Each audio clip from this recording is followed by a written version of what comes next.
when I get a chance to talk college football with Joe Hunk, I take up that opportunity. Even if there's not a whole lot going on, I'm going to make up a reason to contact Joe to talk college football. We got Joe on the line from ESPN 97.7 The Zone there in Huntsville. Joe, how are we doing today? I'm cold. I'm very, very cold. You are. It's actually colder here than where you are right now. And I've also got an amazing backdrop that I normally never have whenever we are talking. So there's some reasons for all this, and my gloves. I'm rocking gloves tonight too, because since you and I last talked, my wife and I have decided to build a new home, and that new home is like directly across from me as we speak. So we moved in with my father-in-law, and that's obviously her dad. And so we're here as the house is being built, and his garage is like the only quiet place in the whole room or in the whole house, because I have a 2-year-old that, let's just say, is very rambunctious and loves to talk and loves to be on camera. So if at any point in time he could do any of that, he is going to. So this is the only place that I can kind of hide and do some video work. So that is where we are right now, is in a garage. And unfortunately outside it is 15 degrees right now in Alabama, which we don't do well with cold weather. So this is kind of unique for us. So sweatshirt, knit hat, as you call it in the North, got my gloves on, and I am warm. So we are set to talk some football, man. I feel privileged that you would go to this extreme to talk to us tonight here. I actually love it. Like, I seriously do. Like, it's really fun. I love the setup because normally it's not that cold here. So in this garage, it's really not that bad. But my wife just got home a few moments ago, and she lifted the garage door. So all the cold air came in to the room like 5 minutes ago. So it hasn't had the opportunity to warm back up. But look, I love it. I think the backdrop is very Tim Allen, home improvement style. So if you would like for me to build you a good offense, I may be able to. Well, they've got that taken care of at Alabama. Now at Auburn, that's another story. So you might need to break out your handyman skills. Look, if we're talking wood here in the caliber, you're talking about how, if we go Three Little Pigs on this, okay, you had Auburn that had the wood house, you had the straw house, and then you had whatever the middle house was, which I think was made of sticks, and then you have the brick. Alabama's building with brick over here, okay, and they've got 2 and 3 level houses with a really nice deep basement, and even they have one of those tornado shelters underneath the garage that you pull your car over. Like, they got one of those. Auburn, on the other hand, they've got the brick there. They just haven't actually like really started to build it very well. And so now they're really just starting to build a foundation with some good lumber, and maybe they're going to do a brick home. We don't know. It may be some wood. It may be a log cabin. We're not sure yet, but we know that there's a foundation there that may actually be good. Have I made enough building references with equipment behind me right now to make it worth your while? You did pretty well on that, Joe. You kept going even further than I thought you were going to. You just kept extending. And, well, I'm going to make one more here, because I don't know that the Auburn fans feel too good about the measurements of that foundation, because right now it's 27th in the country, that 2021 class. Well, and there's a good reason for Auburn fans to be freaked out. Look, and you had a lot going against you going into these signing days, because one, you had a guy that was leading your first national signing day that basically led a coup to get your head coach fired just so that he could get the job. Then after he was let go, you didn't even really bring in your head coach until a few days before that national signing day. And he really had no staff whatsoever to promise a bunch of kids that they should come here for a particular reason. There was a period of time where this recruiting class was, top 50 maybe. And if you paid attention to Auburn football, they're normally a top 10 recruiting class. And for most other conferences, that's a really good day. But for Auburn now, who finished 27th, which was only in front of maybe like Vanderbilt and maybe Kentucky, like maybe that wasn't a really good recruiting class. So that is why the Auburn fans are really upset. See that, but there's a different part of this, and there's a part to this that Auburn fans are not really thinking about right now. In fact, I don't think a lot of people are thinking of, because right now it's not a rule. But with Auburn and even with Alabama to an extent, this is all coming down to what's going to be happening in April. And I'm talking about the NCAA voting on the one-time transfer rule. That was supposed to happen before this National Signing Day. It did not happen. It got backed up to April. And in doing so, you can look at the recruiting class that Auburn brought in, and they only brought in 18. They have the ability to sign 25, which means they still have 7 available scholarships for this class that they can add to it. And if April comes and both the NCAA and the SEC pass this new one-time waiver rule, then Bryan Harsin could add a lot of veteran talent to his football team that Auburn has really been needing. So if we go back to the building a house analogy, this is almost like you have that really beautiful house, but it's in a bad part of town. And you just want to move it to a nice field, and you get that huge 18-wheeler and you pull it down the interstate, and everybody's behind it. And they just get all angry because you're driving so slow. But once you put it where you want it, it's a beautiful house with some history on it. It's on now a good solid foundation with great land. And look at that. You've got something that's a lot better than what you thought you were going to have. That's kind of what Auburn could potentially have coming up here in the next couple of months. The problem with it is if they do go this route, which right now is really their only option, these players are going to miss the first spring practice, because by April 19th or April 20th or whenever this rule could be passed, Auburn and a lot of other SEC teams are getting ready for their spring game, if they even have one.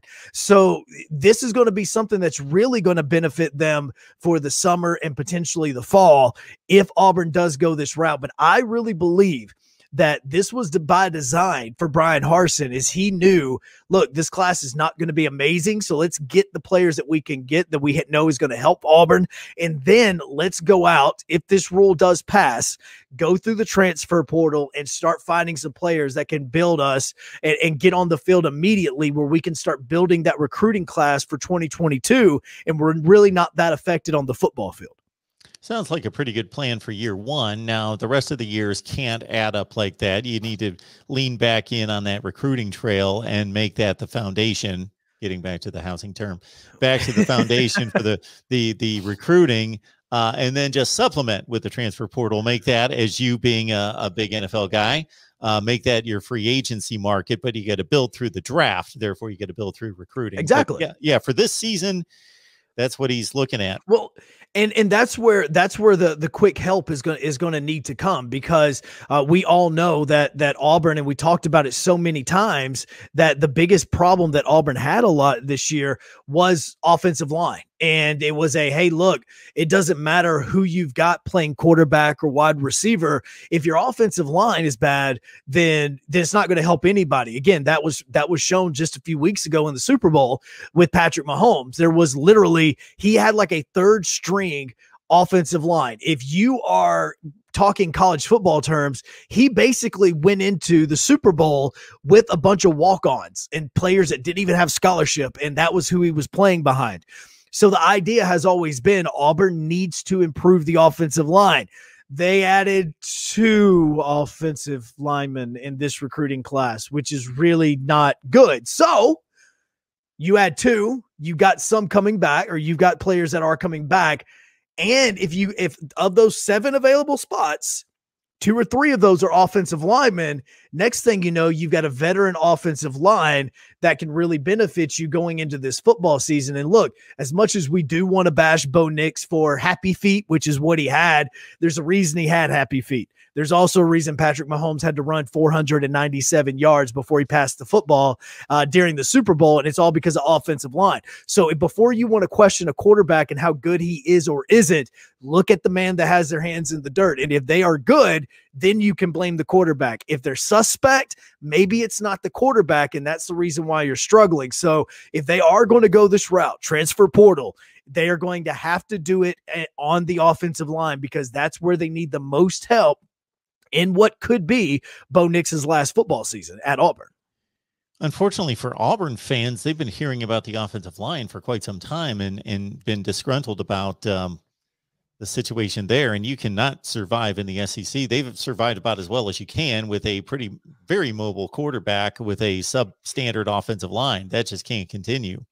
Well, the biggest thing for Auburn when it does come to the offensive line is they're good at once every 4 years.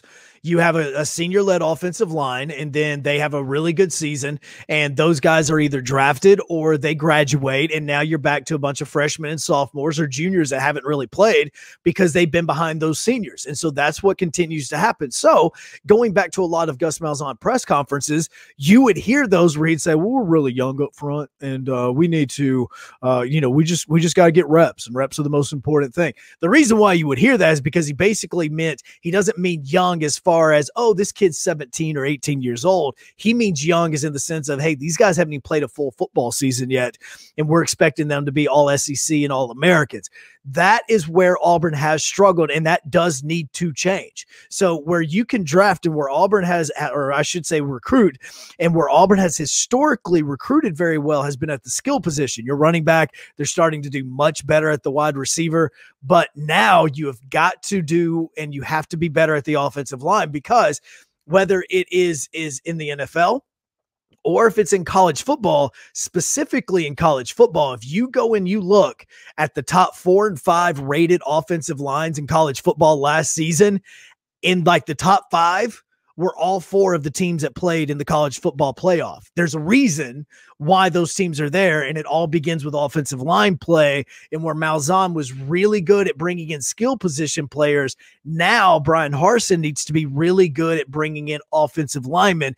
He's getting smarter with his with his staff. He's added some SEC guys. He's added some group of 5 guys. He's even added some Western guys. And what he's done is he's basically trying to cover the entire country, but he does have coaches that have connected in Florida. Cadillac Williams and IMG Academy is probably the big one there.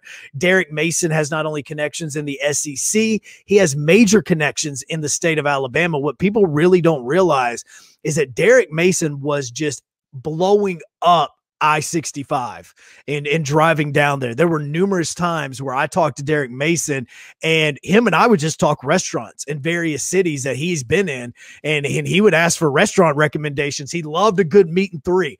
And so in Montgomery, when he would come visit some players down there, we'd give him a few meat and three places that he would need to go to. And one of them was actually called Gales Down the Street, and it was just absolutely tremendous. And he would like, all right, cool. When I'm in town, I'm going to go there. So those are the types of things that Derek Mason did. So not only does he have the connections in Alabama, he has the connections in the state of California because of his ties to Stanford. And those are kind of the directions that he went. I was actually glad that he didn't go with more Auburn players or more former Auburn players as coaches, because I think that those guys it was going to be kind of iffy to have that many former Auburn players on your team. I love Zach Etheridge being on this. If you don't know his story, he literally broke his neck playing at Auburn, and he was out for a season, and then he comes back in 2010 and makes an interception in the national championship game to help Auburn win the game. This guy should have already had a movie made about him, and he is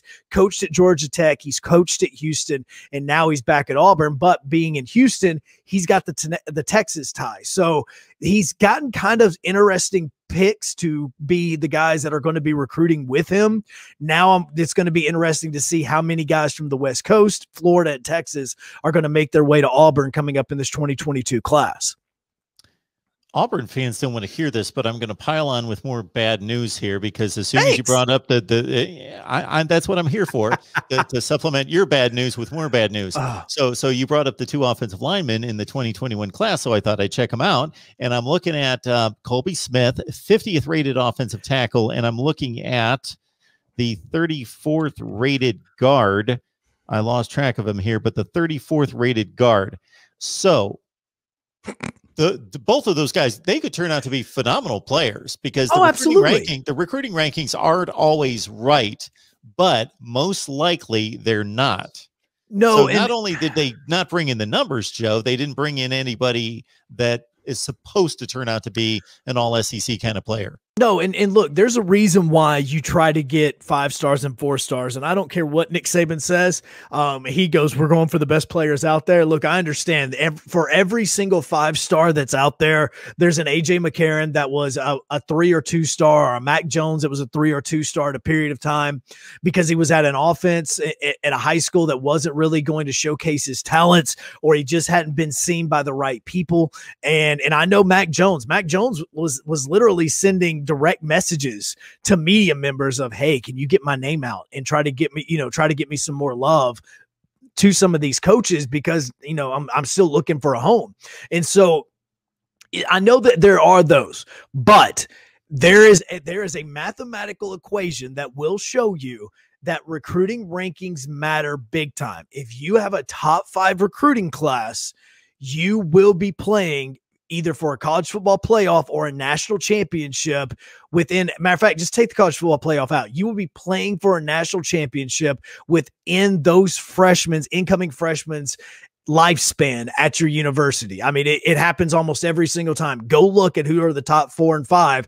Majority of the time it is Auburn, or I should say it is Alabama, it's Ohio State, it's Clemson, it's Georgia. Every one of those teams have played for a national championship in the last 4 years. And so that's the reason why is they recruit the best talented and the most talented football players. Yes, for every Clemson and Alabama and Georgia and Ohio State, there's an Oregon that was like 15th or 16th in their recruiting in one recruiting class, and they make that jump up.